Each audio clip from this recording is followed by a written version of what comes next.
Hey guys, it's Biz here from the Casual Athlete. Look, preseason is done and dusted, and there's only 24, 36 hours to go till the first team lists.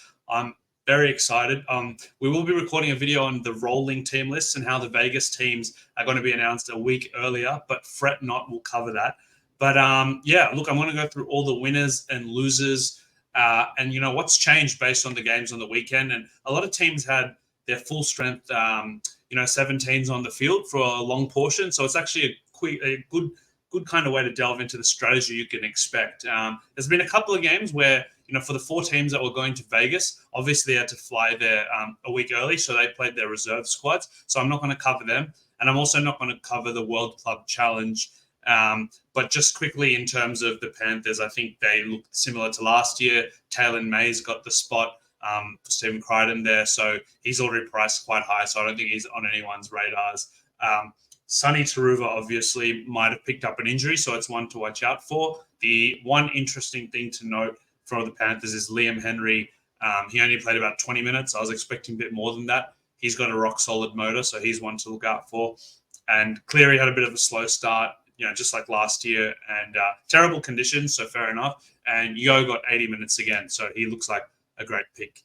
But yeah, let's get straight into the Dogs and Sharks game. And I already covered this game in quite a bit of detail, so I'll skip over this one pretty quickly. But who are the winners from this game? The first one, Jamin Salmon. The reason he's a winner, he started at lock. He played, 50-odd minutes. He played that ball-playing lock role. He looked good. He had high work rate at the start.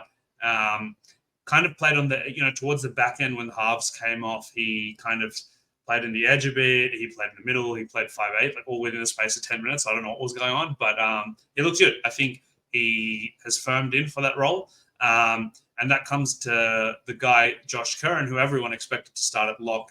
He is a neutral for me. And the reason he's a neutral is that he obviously came off the bench. So he's not going to get 80 minutes if he starts off the bench. But he played 25 minutes. He looked really good. He came on after 15 minutes, and he played in the prop rotation, so like a very high work rate, a good try assist. So I think he'll have a high PPM. The question is, I think from what the commentator said, he had a bit of a virus, so he didn't play the second half. Does he come on at the 15, 20-minute mark and play out the game and get 60 minutes? Or does he kind of do 25 minutes in each half and only get 50 minutes? If it's the latter, he's not interesting to me. But if he's playing 60 minutes as like a prop middle, then at his price and dual position, I think he's still interesting. The other winners are, Sam Hughes. He came on. He played about 15 minutes. Came on at the 25-minute mark. The reason he's a winner is he actually copped a bit of a head knock, so he didn't come back. But look, Parsa for Sulemai, he's not really a known high work rate, high minutes guy. He's a bit of journeyman, and I think Sam Hughes is a big rookie coming up. He looked pretty good in his limited time. I think he only needs 30 minutes, so I think he'll get 30 minutes, even if he plays 15 minutes at each side of halftime. So he's a winner there. The other winner is Drew Hutchison. He actually had a poor game. He just didn't play very well. He threw a lot of hospital passes. He threw a couple of balls out of touch. He had one good line break, but he kind of threw it and he didn't finish it well. So the reason he's a winner, though, is because he played 65 minutes with Matt Burton, and they both went off at the same time. And Sexton only played 15 minutes. So, unfortunately, it looks like Sexton won't get that spot. But Drew Hutchison, 400-odd K, he's known for like 30 tackles and 100 meters a game, which is crazy for a half. It's like Dylan Brown-esque. Obviously, I'm not saying it's Dylan Brown, but I think he's one. He doesn't have the best job security, but I think, will be a very good fantasy scorer to start the year. So, I think he'll be in my team. In terms of the losers, Burton. Look, he kind of I'll cover halves at the bottom. Burton and Sexton. Obviously, I covered Sexton. Doesn't look like he'll get the spot. Burton, more of the same. He kind of drifted in and out of the game. He played 65 minutes. He didn't score that well. Like Taff and Ronson Cherry, Taff played 70 minutes. He was pretty poor in the second half. He had 3 or 4 drop balls in a row. He's just not a fantasy guy.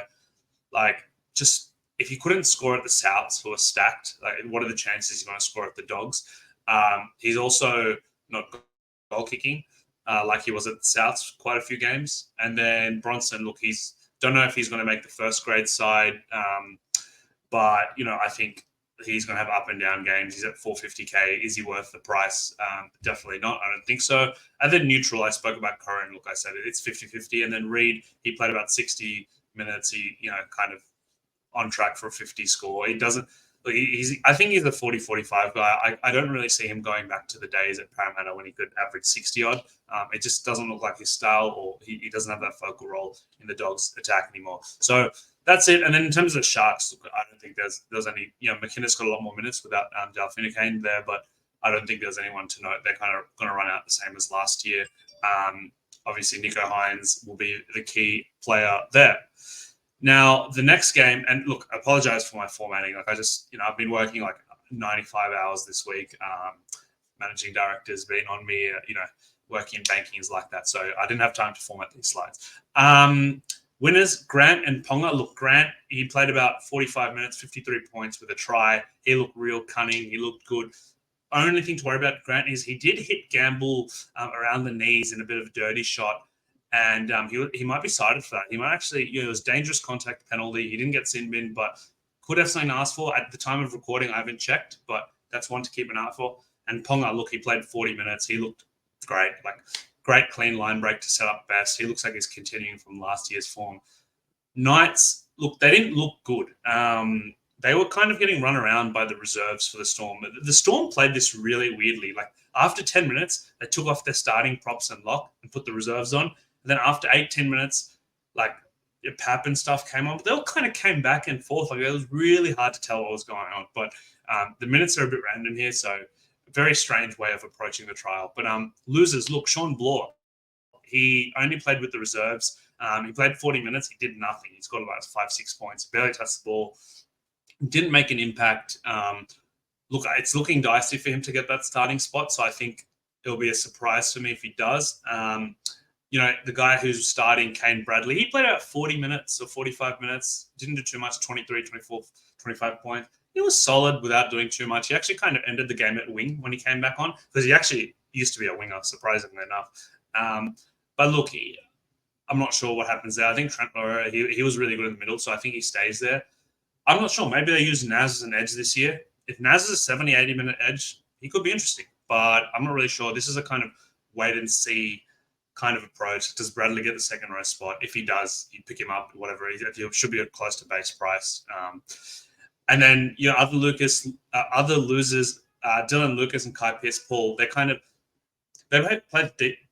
both played decently. The problem is they both solely played on the edge, which doesn't look good because Frizzell plays 80 minutes. So if they're sharing edge, neither of them want to play 80 minutes. They both played okay. I think Dylan Lucas is crafty. Kai Pearce-Paul is huge. He made a bad read when he first came on to let it try in, but otherwise he looks strong.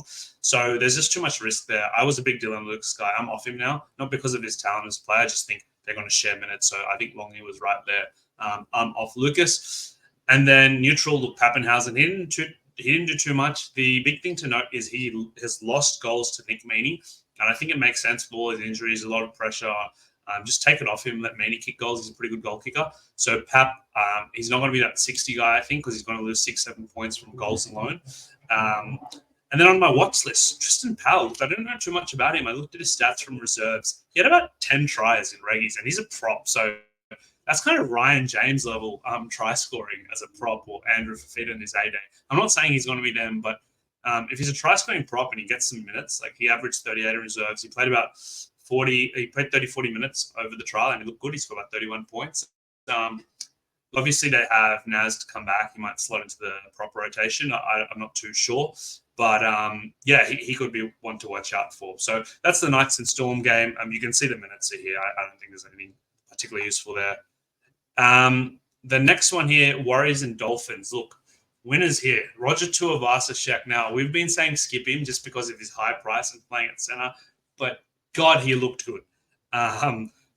Only thing to note is in the second half, he played a lot of fullback, which he probably won't in a real game. So his score's kind of inflated, but 65 points, he didn't score a try, playing on the center for a half. It's promising, but at 650K, probably not going to go there. If I'm paying up for a center, it's actually going to be the guy on the other side, Ewan Aitken, who played about 55 minutes. He's the next winner on this list because he started on the edge. Now, Dolphins had a lot of late changes. So the Warriors kind of played a normal rotation like they would in a game, and they kind of fell off in the last 15-20 when they rotated everyone out. But Dolphins played this real kind of competition mode where they kind of had the first half team, and then the second half team was very different. So The first half, Aitken and Connolly started as edges, and in the second half, they had Kafusi and Kenny Bromwich. So who knows? All four of them could potentially start. I mean, I would say Kafusi will be starting. He's kind of one of their marquees. But between Connolly, Aitken, and Kenny Bromwich, I'm not sure who starts. If it's Aitken, we all know he's an absolute weapon at second row, fantasy scoring wise, when you can get him in the center position. So I think if he wins that second row spot, he's a must have. And other winners are, look, AFB, he looks super strong. He was powerful. He could be a unique pod for you to start the year. Losers, Dolphins attack. They didn't look good. Sullivan did cop a early HIA, which he failed, but none of the others did too much. Jeremy Marshall-King was hot and cold. A couple of good runs, but a couple of poor passes. Katoa didn't do much. Interesting enough, when Sullivan went off, it was actually Donahue who came on before Katoa. So maybe Katoa's fallen out of favor or a few steps down. So who knows there. So yeah, Dolphins attack didn't look too good. Some of this, they kind of fell behind early and came back towards the back end. Neutral, look, Flegler, he had a so-so game. He actually played big minutes because, really sad, my condolences to big Tommy Gilbert, who has a suspected ACL after a couple of bad injuries last year. So when Gilbert kind of went down 5 minutes left in the half or 5 minutes after the half, Flegler came on. So he had a bit of inflated minutes. So I think Flegler's an interesting one. He could get 55, 60 minutes this year. So there is definitely points improvement in him, but at his price, I don't think there's enough improvement to warrant such a mid-ranger. And then Sean Johnson, neutral. Like he looks like he's going to do similar to last year. I think last year was a real flash in the pan. So maybe he can match it, but I don't see any improvement. But and then Bostock, he had a great try, flew through the air. Like it was beautiful to watch. But again, only 22 points with the try. I think he's not really a fantasy scorer at 307K or so. I'll pass on him. The next game here, Tigers and Dragons. Look, Dragons look good. Tigers did not look good at all. The Tigers' middle defense was getting pummeled and their right side defense was getting crushed. The big winners, Jaden Sewer and Moses Sully. Now, I came out last week saying I ain't touching Sully in this Dragons team. And yeah, he's not going to play against the Tigers every week. But, cue what the commentator said about Sully. He looks like he's laid off the KFC buckets. I swear they said that on live TV. But yeah, he looked really fit. The kind of puppy fat has melted off. He looks like a big, strong, angry man. Look, he mauled Isaiah Papali a couple of times. And Ravalawa and Sully both scored tries where they ran over the top of him. So it didn't look great, but they're the two big winners. Losers, you've got Alex Seyfarth. Now, he actually started. He came off. He was the first person to come off. So he played 20 minutes, and then he came back on for 20 minutes at the end. And, Fanua Pole and a couple of guys rotated in there. So even if he wins that starting lock position, I don't think it's a big minute role. He was in my side, but I'm going to whip him out now because he misses round one. And if he's playing 40 minutes, I don't want to clog up a 370K spot. And look, if he comes and plays 60 minutes round two, I can get him in round three. I'm sure there'll be two dud buys. One or two dud buys I need to cash out by then anyway, so that's not an issue. Eisenhuth, look, he's a loser. Like Eisenhuth and RFM had good games. Like, for example, Eisenhuth actually played 25 on the edge, and then when RFM came on, he played in the middle. The only problem is they've obviously got Luciano Leilua now, so he's probably going to be a big minute edge. So both of these guys are going to be bench guys who are just rotating in. So RFM and Eisenhuth are losers on that fact. Papali, we talked about.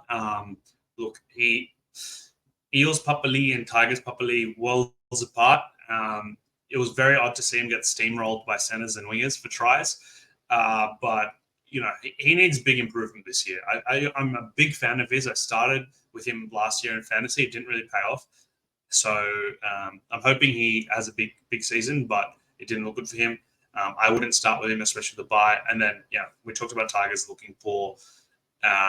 So losers as a whole. I love Benji. I really hope he coaches well. And I think the Tigers have enough talent to do something here, but it wasn't a great start defensively. And then neutral, Coruscant, he had some great touches, key goals. If he wasn't missing round one, I'd be interested in, but like having a 600K guy on my bench round one, like a hard pass for me. And then Flanagan, He's not setting the world alight, but he did enough. He had some good touches. He's just enough work rate to get to 30, 35. He'll be a slow burn cash cow. So I'm fine with him there. Interesting that they played Galvin a lot of minutes. Now, obviously, Olam kind of got injured early.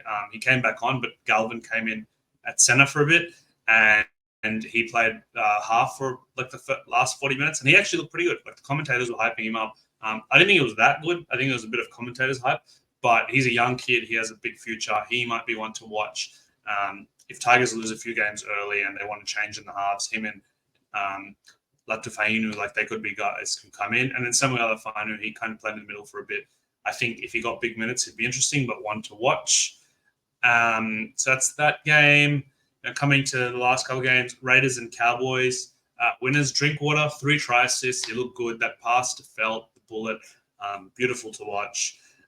Ethan Strange, now, he kind of had a lifting tackle that he got sin bid for and he's on report for. So that could cost him the round 1 spot because on his performance, he was one of the best on field. So I think he's pretty much locked in that 6th spot versus Weeks. So Weeks is technically a loser here. I think he got outplayed. Strange really looked good. But that suspension, if he gets cited, he gets suspended. It flips. He becomes the loser and Weeks becomes the winner. Nick Cottridge, he scored a great try. So he went back to the old Cottridge style where he barged over like 4 or 5 people to score a try. And then on the very next play off the kickoff, he catches the ball and steps out. The definition of hot and cold. Is it enough to win a spot? I think he played pretty well. Maybe he gets a spot, dual position at 260K with tackle busting ability. Hope he gets it, but Raiders have a lot of backs, so who knows there. And then Labour, he looked good. He had 60-odd points, had some great attacking stats. Yeah, I'm not going to touch him, but I can see him being an interesting pod in a hopefully good Cowboys team. And then losers, we talked about Weeks. I don't think he played as well as Strange. Robson, he played 40 minutes, 23 points. He looks the same. I know everyone's like, he's going to go back to the 60 average Robson. Statistically, when players drop off, like you saw it with like Reed and you've seen it with other players, the lull season kind of just, they hardly ever step back to what they were. So if Robson used to be a 55 guy and he randomly went to 45, in your head, you can see him going back to 55, right? But it never really happens. Like historically, I can't think of too many situations. Like, yeah, you've seen a down year because of injury or things like that. But in this case, Robson, he had the minutes last year. So, I'm cutting Robson from my list. I think for my hooker combination, I'll just be getting Grant plus the Eels hooker, whoever that is, and we'll get to the game there. Another loser, Hosking. Look, he played 45-odd minutes. He came off the bench. I just think they're going to go with Whitehead instead. Like, I don't think they're going to move Whitehead to the middle. They're going to put Smithies at lock, most likely. And Smithies look pretty good. Like, he played 27 minutes, about 24 points. It's a good work rate. If he gets 50, 55, 60 minutes, he could be one to look at if he kind of scores at 0.8, 0.9 points per minute, but not too sure there. I think, look, Hosking, he came on and he chopped a few blokes down pretty quickly. So, I don't know. I mean, is he going to get 80 minutes? Probably not. Like maybe at some stage. Actually, speaking of chopping down tackles, the neutrals you can't see here, but I've got Lukey on the list as my neutrals. My fat head's covering the thing. But the thing with Lukey is he had 18 runs. Like he was running off. For the first half, Ethan Strange chopped him out 10 times. And that was a very good defensive show because we know how destructive Lukey is. I was going to speak about Lukey after, but he actually got 55 minutes. I think he has improvement from last year, but he's just one of those guys who's mid-range is going to have big scores, low scores, big scores, low scores. He got like 50-odd minutes last year. I think there's 5 to 6 points of improvement in him, but not much more than that. Could be wrong because he's super talented. He could just take that next leap, but I know a lot of my mates are on him, but I'm not touching Lukey. Other losers, Levi, look, started the game. He played 20 minutes. Didn't see much again after that. I think he's not going to get minutes this year. They've got Starling. They've got Wolford, who was their hooker last year. And then Chevy Stewart. Look, he came on in the second half. He didn't do too much. I think he is probably a year away from being first grade ready. All things suggest that Jordan Rapana will be the fullback. They had Albert Hopwadi, who was pretty busy and looked good. But I know Raiders fans aren't the biggest Hopwadi fans, so not too sure there. I think Chris obviously as well. The whole situation of the Raiders is tricky, but I don't think Chevy's going to be there. Could be wrong, team list, but let's see. And then the last game I want to cover today is the Eels and Titans. Go Para. That was much better than last week. Parramatta looked good. I think the score flattered the Titans. I think the Eels got to a 20-point lead pretty early, and then they kind of rotated in and out. Who are the big winners? We've been harping about him all off-season. I know Longy loves him. Penasine, 60-odd points in 70 minutes without a try. Sorry, he did score a try. Actually, he scored a try in like the third minute. But he looked damaging. He looked bloody good. He looked like he could be this year's Gaga. He was tackle breaking, offloading at will. The Eels' right side, Eels traditionally go down the left side with Sivo, but Sivo's not the same guy as he was. They're really feeding Cartwright with Moses running down the right side. So the next guy on this Cartwright, now, this is maybe a one-eyed view, but just on what I saw at the back end of last season and what I saw last night and looking at the Eels' draw, Cardi could come out with a first 5-round average of 60, 65, 70. They are feeding him. He was running hard. He's still looking to offload. There's tries down on edge.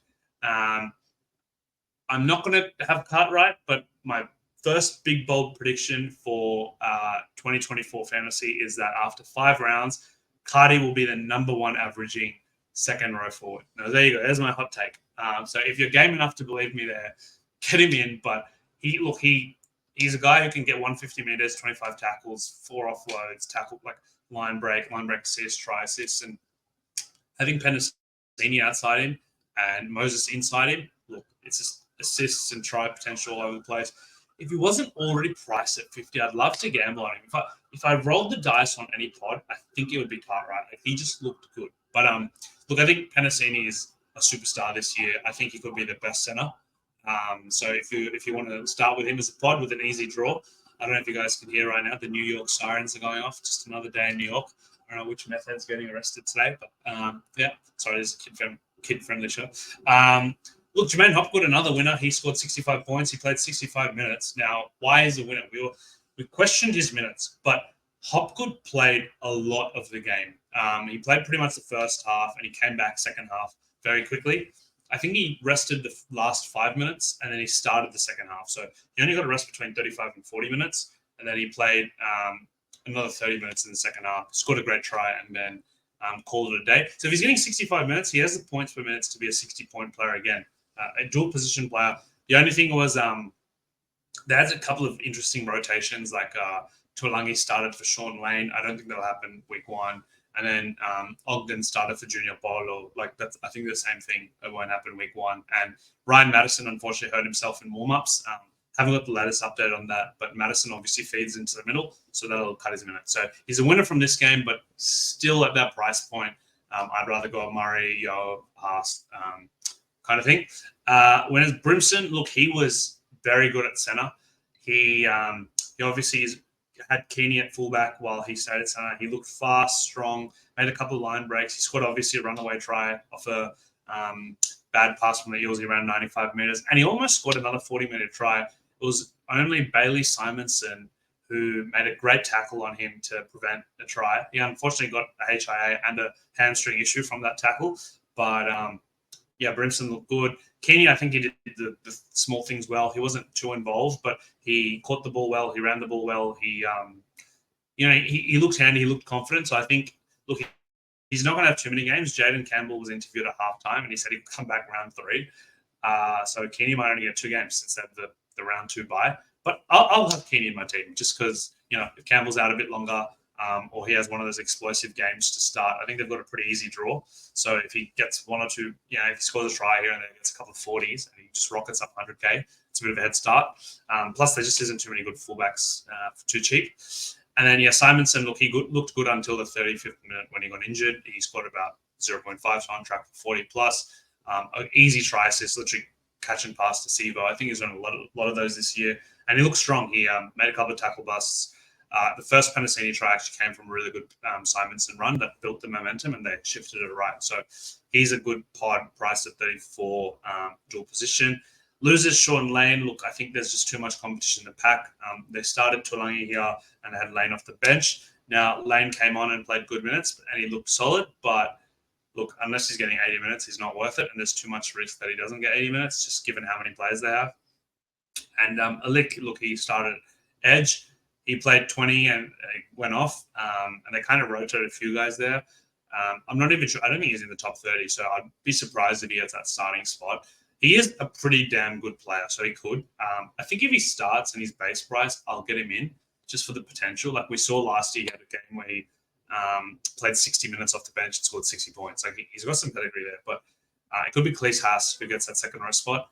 And if it's Cleese Haas, I'll probably get Cleese Haas as well because he's shown to be a 45 guy when playing on the edge. So that's the losers there. And then neutral, I mean, it's cut off, but Mitch Moses, look, he didn't have the best fantasy game, but he played excellently in real life. That assist to Cartwright was brilliant. Like I've seen it too many times where he's kicking the ball while he's literally stepping out of bounds, perfectly inside where Cartwright fell over. He missed a few tackles, but I think the attacking potential looked good. I think he could be a 60 average guy. So that's Moses. And then the other neutral is Lussick and Hands. Neither of them played that well. I think they were both solid. They just kind of got the ball out. Neither ran the ball too much. They both played about 40 minutes each. It was kind of Lussick Hands. I don't know who wins that spot. I think it's an easy decision. There's just not many good hookers this year. I think the easiest combination is Harry Grant, locked and loaded, or Damien Cook. Like the two of them are going to be the 60 average guys. And then your back is Lussick and Hands, or Lussick or Hands, whoever gets that spot. So yeah, look, that's kind of all the winners and losers of preseason. I kind of covered the Panthers game at the start. Look, I'm really excited. Team lists, in like a couple of days. I can't wait. I will make a video at some stage about how to deal with the early team lists, but just to cover it here, for anyone that doesn't know, that it'll be a rolling lockout. So players only get locked in as they kind of play. So, for example, like 5 minutes before the kickoff, you'll get locked out. So you can actually change your players all the way up until the last game. So the first game is the Vegas games, with the Broncos, the Eagles, the Rabbits, the Roosters all playing. Like those four, you can have a few of them. They'll be locked, but then you can play around with the rest of your team. I'll check the rules, but I suspect that you need a full 17 full 21 to have scoring. So don't have just 6 players from those 4 teams and don't fill out the rest of your squad because you won't be qualified to score. I'll check that, but I think that's the case. The one thing I'll just say is don't load up too many on those games at the front, because if you have too many of those guns in the first 4 games, you won't have flexibility to move around the team when the more fulsome team lists come out the week after. So I think it's good to have, Haas, maybe Murray. But if you start getting Haas, Murray, Turbo, Cook, who else, like Jake Trbojevic, just throwing out random names, Tedesco, Radley, Terrell May, and like 10 of your squad are locked in, then you have very limited flexibility. If there's any surprises, come the week after. So that's my little tips there. I'll record a proper video, or if it's not me, it'll be Longy. But yeah, look, thanks again for tuning in. If you're still listening at the end, thanks for listening to Ramble On. And, we'll have a lot more content as we go. But otherwise, take care. And if all the best for season 2024.